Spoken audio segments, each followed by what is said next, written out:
There are plenty of massive matchups in college football during championship weekend, including Georgia and Texas, who will face off in the SEC title game on Saturday. Okay, so how would that game and the other conference titles affect the entire college football playoffs? With that answer, let's get straight over to Reggie Chatman. He's on the big board with the answer. Yeah, we had to break out the big board for this one because it is a big weekend. We know the voters in the committee don't want to overpenalize worthy teams that lose in the conference title, but worthy is the key word. Look at this graphic. You don't see Clemson anywhere on here. They're the only Power 4 team that likely will not make the playoffs if they lose to SMU in the ACC conference title game, which would open up a final spot for the highest ranked bubble team. The bubble teams are over here, and guess who they decided to put there? Alabama at number 11 would be the team that would make the cut over teams like Miami, who is at number 12, a decision that committee chair Ward Manuel had to explain a little bit earlier tonight.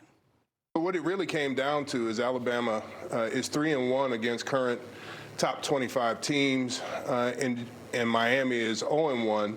Alabama is 6-1 against teams above 500, and Miami's 4-2. In the last 3 games, Miami has lost twice. And so for us, in evaluating their body of work, we felt that Alabama got the edge over Miami.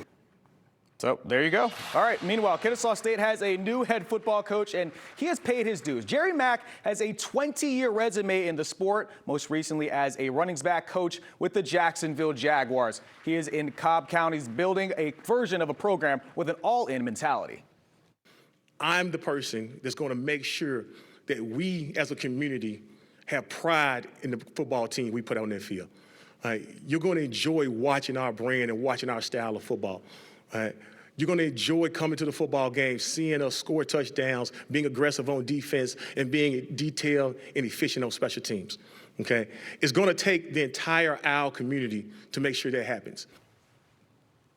All right, let's talk some basketball. Georgia basketball got their 8th win of the season tonight, 69-48 over Notre Dame to give the conference another win in the ACC Challenge going on around the country tonight. Freshman Asa Newell, the kid is a star, led the way with a 20-point double-double. Meanwhile, Georgia Tech is also in the challenge, facing off against SEC newcomer Oklahoma. The Jackets had everything working early and had the lead at half before the Sooners found their shot from deep in this game as Oklahoma won 76-61 as Georgia Tech drops to 4-4 on the season.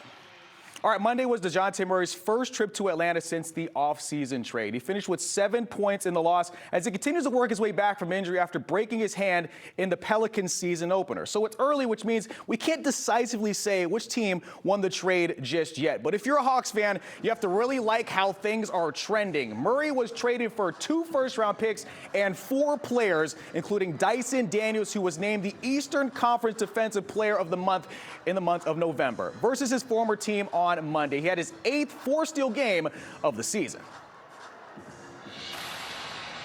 Just going against all of them, talking a little smack to Trey.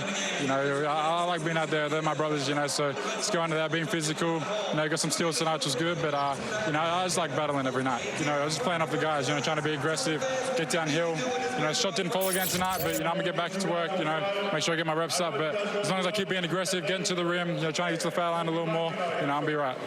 So, look, there was a lot of conversation about who they should trade, whether it should be Trae Young or DeJounte Murray. And DeJounte Murray is the one they picked. They got a lot of pieces back for him, and the players, especially Dyson Daniels, has really been a star so far this year. Okay. Yeah, the Hawks have been cooking lately, they have been. We love to see it. 4 straight wins, baby. You love to see it. Sounds good. All right, still ahead, some speed limits